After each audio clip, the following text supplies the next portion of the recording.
we are going to talk about the Pythagorean theorem. Okay? So you should have grabbed your little handouts. Okay? So the Pythagorean theorem. Okay? The Pythagorean theorem, okay, first thing you need to understand, it only applied to right triangles.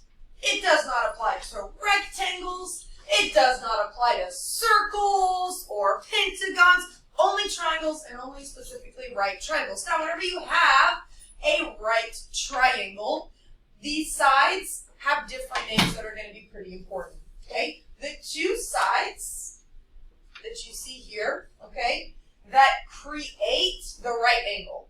Okay, so see how they make up the right angle? Those are going to be called the legs. Okay? The other side that is opposite the right angle is called the hypotenuse. The hypotenuse, the side opposite the right angle, is always going to be the longest side.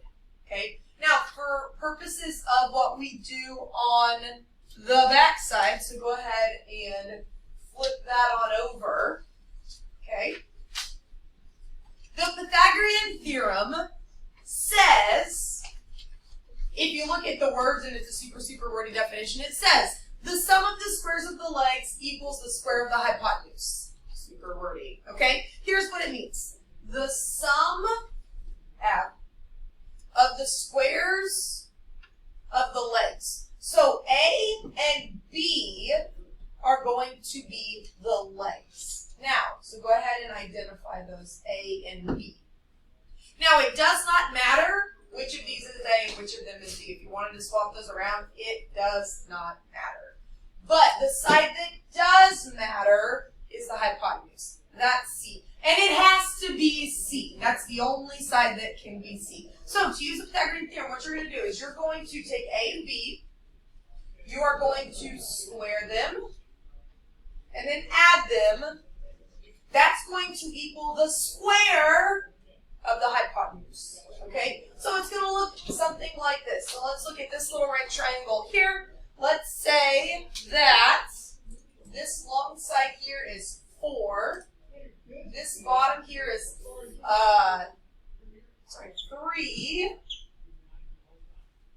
And we don't know what that side is. And we wanted to know what that side is. The Pythagorean theorem for a right triangle. If you know two sides of the right triangle, the Pythagorean theorem can help you find the third. Now, the biggest thing that you have to do first is you have to decide whether you have A and B or if you have a C mixed in there. Remember, C is always going to be the side opposite the right angle. In this case, that's what I'm looking for. I don't have my C. So that means 4 and 3 are my A and B. It does not matter which one is A. It does not matter which one's B. Because you're going to do the same thing. You're going to square both of these. You're going to take 4 squared and 3 squared. You are going to add them. And that is going to be equal to the hypotenuse squared, which I don't know, the C squared. Okay, the Pythagorean theorem is super simple, but some of the things that students do wrong, you have to actually square the numbers first. You have to take 4 squared, which is 16. You have to take 3 squared, which is 9. And I can't do anything with equals C squared. This is an equation. We're solving for C, but I can't do anything with that C squared yet. Okay, then we're going to I can do 16 plus 9. 16 plus 9 is 25, which equals C squared. And now, I have 25 equals C squared, but that longest side that I'm looking for isn't C squared, it's C. We did this last chapter. How do you get rid of a square? You take the square root. Now, last chapter, we would have said C equals plus or minus 5. Positive 5 and negative 5. Do I need both answers here? No. Why? There is just one side. Because I just don't need it. Why? So 5 and negative 5. Which one don't I need?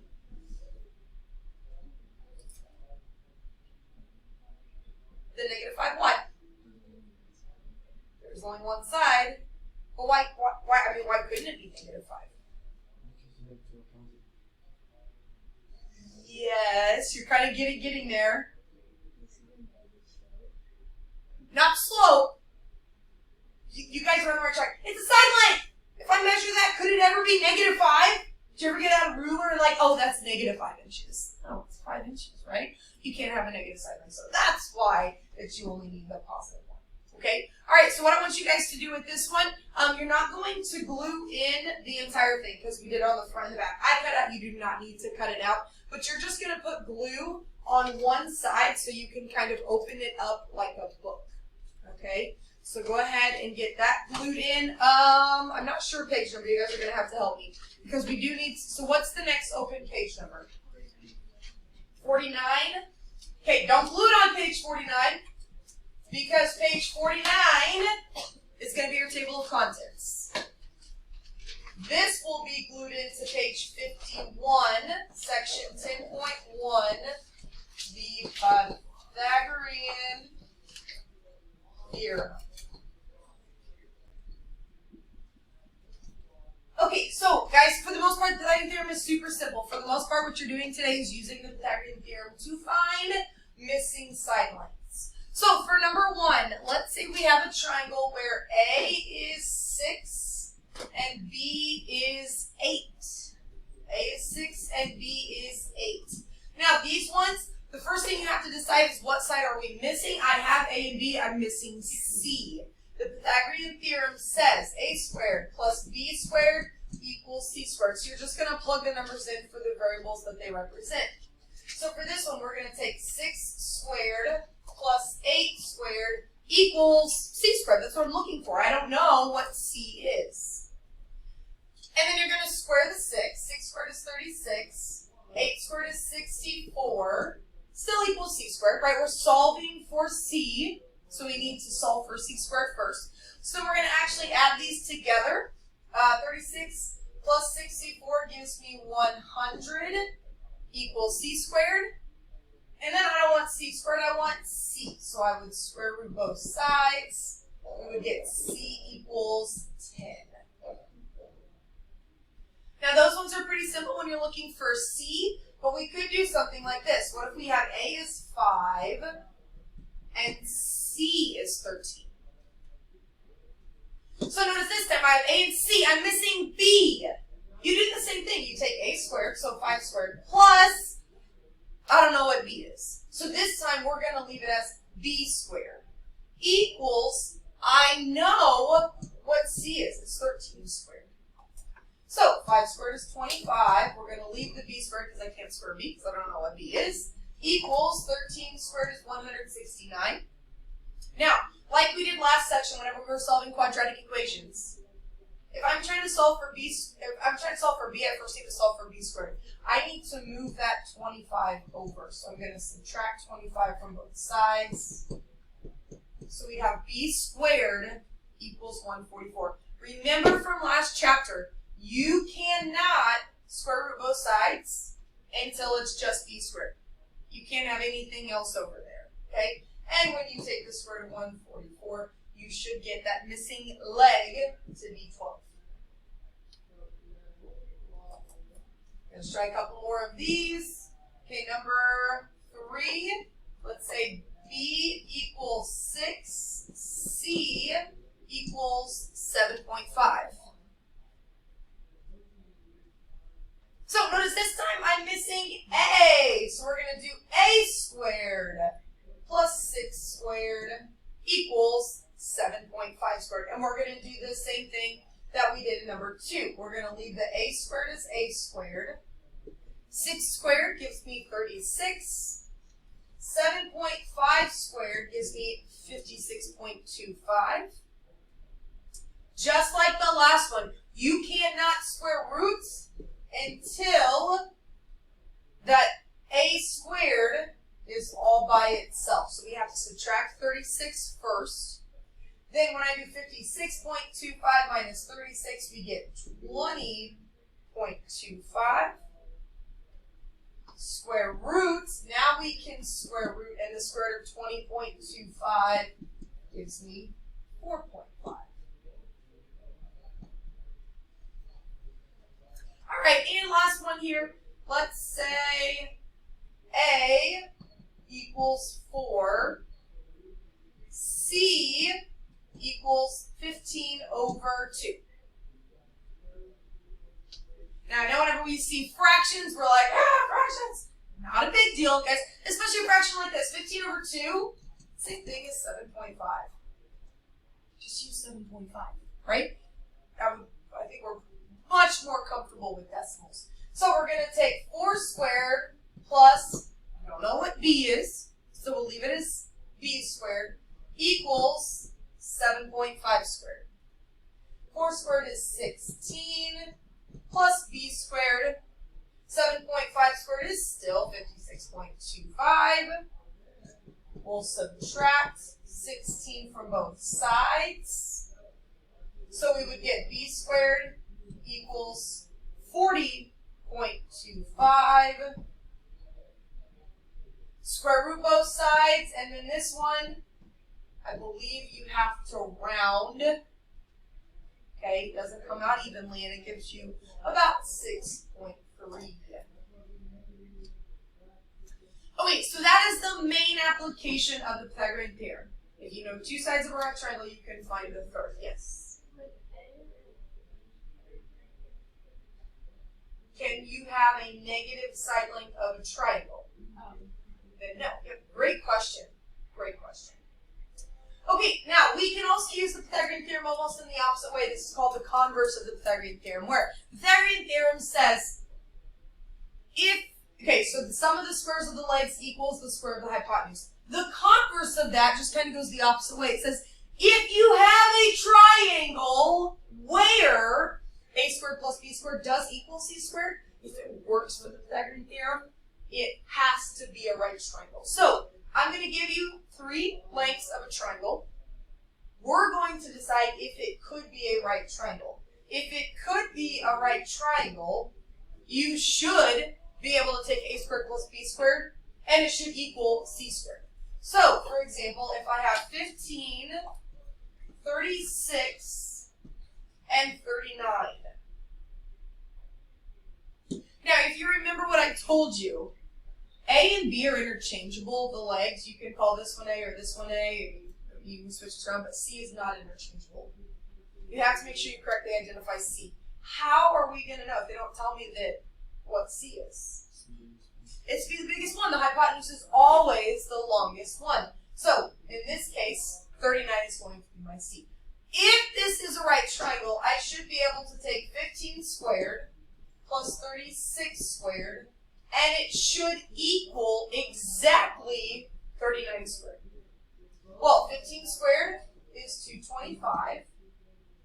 36 squared is 1,296. And 39 squared is 1,521. If this is a right triangle, 225 plus 1,296 should equal 1,521. Guess what? When you add this together, you get 1,521. It works. A squared plus b squared does equal c squared. So this one, yes, it would be a right triangle. Okay, what if we have 13, 35, and 38? Okay, same thing. Which one's C? 38. So if it is a right triangle, I should be able to take 13 squared plus 35 squared, and it should equal 38 squared. 13 squared is 169. 35 squared is 1,225. 38 squared is 1,444.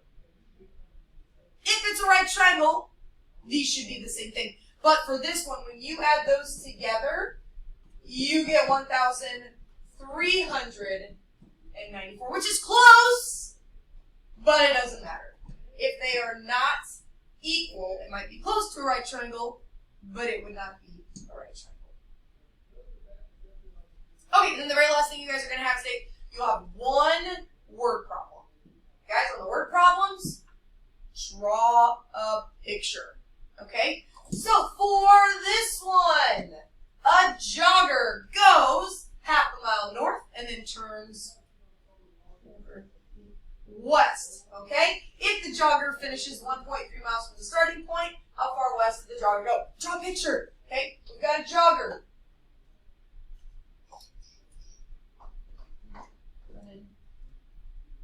See the jogger. Okay, all right. Runs half a mile north, then turns west, right? Okay. Then goes west. The jogger finishes, so that's the finishing spot, 1.3 miles from the starting point. What's the 1.3 miles? The what? Now it said turns west, finishes 1.3 miles from the starting point. This is the 1.3 miles right there. That's the 1.3 miles. How far west? That's what I'm looking for. So what sides do I have? A and C, or B and C. But the important thing here is that I have the hypotenuse. So I'm going to take, guys, instead of using 1/2, use 0.5. We're going to do 0.5 squared plus B squared, I'm missing that other leg, equals the hypotenuse squared. 0.5 squared is 2.25 plus B squared. 1.3 squared gives me, oh wait, this is 0.25. I was way off on that one. Wrong math. Here we go. Just 0.25. And 1.3 squared gives me 1.69. Just like the ones in the first example, subtract 0.25 from both sides. We would get B squared equals 144. Square root it. You get 1.2 miles.